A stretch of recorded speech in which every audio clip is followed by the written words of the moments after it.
studio be our first guest of the day. He is a dual threat analyst and a darn good one at that. Uncle B, Blaine Fowler, national champion. Should I go on your your resume? We could go for a while. You're embarrassing. Blaine, let's start with what happened late last night in Reno. BYU basketball made it weird for a little while against a really good Nevada basketball team.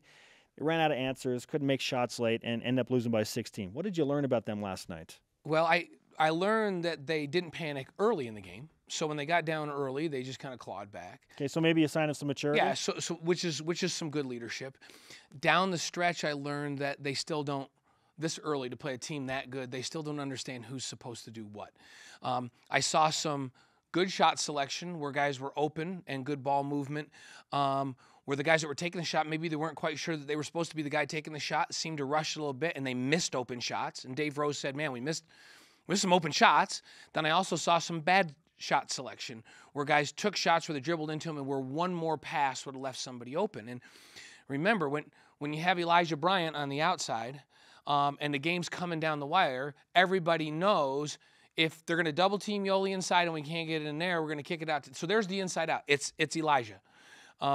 They've got to decide who that's going to be now. And at the end of that game, I kept going, wow, you know what? They need Nick Emery. Yep.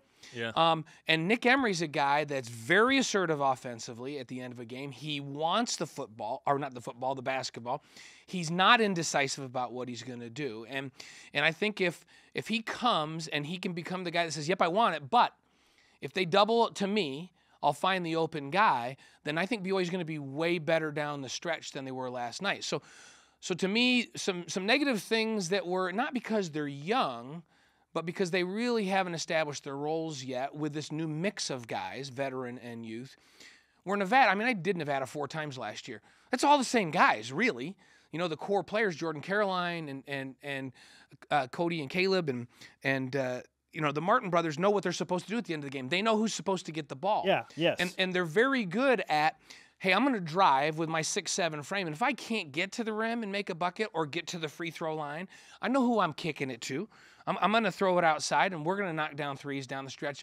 Their roles are very well established, and they're a good basketball team. So even though they struggled shooting the ball for a lot of the game, just like BYU did, and let's credit BYU's defense a little bit on that, when it came crunch time, they knew who was supposed to take the shot and how they were supposed to get to that shot, and they were money down the stretch. That's a top 7 team versus a team that I think has a lot of talent, a good mix of youth and veterans, but not quite sure who's supposed to do what at the end. Sure, that's where a championship team overtakes a team that's still learning how to win championships. And Yoli, you know, sat a lot of minutes last night with foul problems. And early on, we saw it in the exhibition games, the officials, and that was a good crew. That was David Hall and Larry Spalding and Mike Reed. Those are veteran guys. Even the veteran guys are a little jumpy early in the season, and they're a little ticky-tack on some things. And I was like, wow, man, but that's a veteran crew. BYU's not going to have very many better crews than that.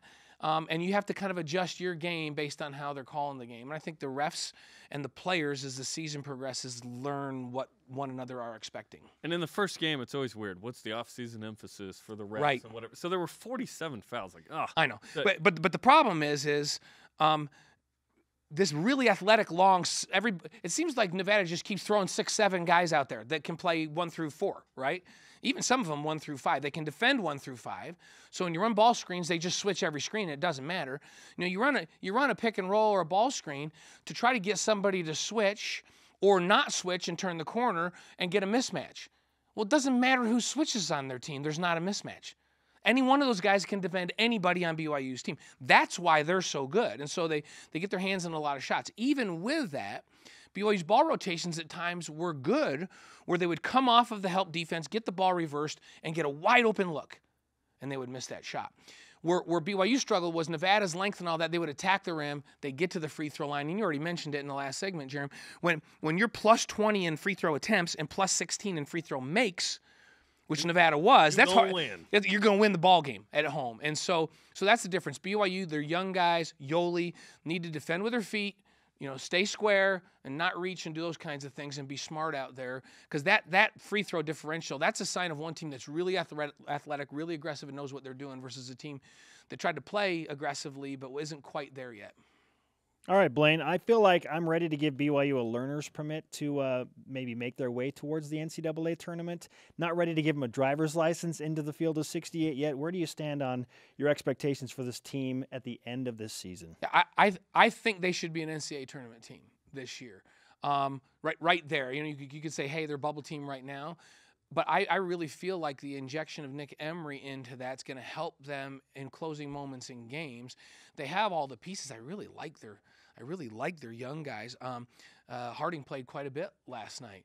Baxter played more than they probably wanted him to because of Yoli's foul problems. But they have some nice pieces. They have some size they can go to on the bench. I feel like you get Nick Emery back in time for a conference season. That this is a team that's capable of getting to the NCAA tournament this year. What I saw last night is a lot of fixable things. This is just getting comfortable with one another. I didn't feel like, oh, geez, we just can't hang with anybody athletically and we're not long enough to deal with them. No, we have the right pieces in place here this year. And now they got to figure out how to play with each other. And they have more of a core of veterans. Now add Nick Emery to that piece. And all of a sudden, yeah, they should be able to compete with anybody. Nevada, hey, I watched them a lot last year. And like I said, this is the same pieces back. It's a really good, really athletic basketball team. And BYU hung with them for, 36 minutes, 37 minutes before down the stretch, they just weren't quite sure what to do to execute the way they should have, missed some shots. And Nevada did not. They executed. Great teams understand who gets the ball down the stretch. And it's not always one guy. It's understand. You think of the Golden State Warriors. They have plenty of guys that can just try to take over the game at the end of the game. But they don't. Sometimes it's Klay Thompson that the other team leaves alone, and they get the ball to Klay Thompson. Other times it's Steph that takes the shot. Other times it's Kevin. When you have that many good guys, but it's not one of those guys that takes over. It's the guy that has the advantage that takes over. And I think BYU has multiple guys. They just need to understand when and who to get the ball to. Okay, let's finish with this. BYU at UMass in Gillette Stadium Saturday. What do you think of this matchup? A game that BYU probably needs to win to get to a bowl game. Needs to win and should win. So UMass is not as good as they were last year. I think they caught BYU off guard. It's a team that's going to throw the ball all over the place. They're coming off of a 777-yard offensive performance against Liberty. Isabella had 303 yards receiving on 9 catches. So it was a big play festival for both teams. It was like, hey, bombs away. Or it was a 6-yard throw that goes for 70 yards. BYU's been really good this year. Like, think Hawaii. This is the most similar game. At taking teams that spread you out and do that and making sure that those 5-yard throws that they rally to the ball and don't give up big plays. So I think BYU's equipped defensively to do that. And I heard you say, well, they're in the 40s in pass defense. Yeah. Don't let that fool you. Because when you're as bad as they've been in run defense, even throwing teams go, well, we don't really need to throw. We just run against these guys. So BYU should be able to run it, which should open up the pass game. And they're similar defensively to Hawaii. They're 119th in the country of 129 teams in total defense. Hawaii's like 109. So think Hawaii. That's a similar matchup. BYU had a good game plan for Hawaii. And I think the BYU will have a good game plan for UMass. And I think BYU's it's strength against strength, but I think BYU's strength is greater than UMass's. If they don't win this one, I'll be very, very surprised. Blaine, it is always a pleasure, my friend. We ask you a bunch of different questions. You're always ready. I appreciate that, guys. all I do is just sit around and watch sports. That's my life.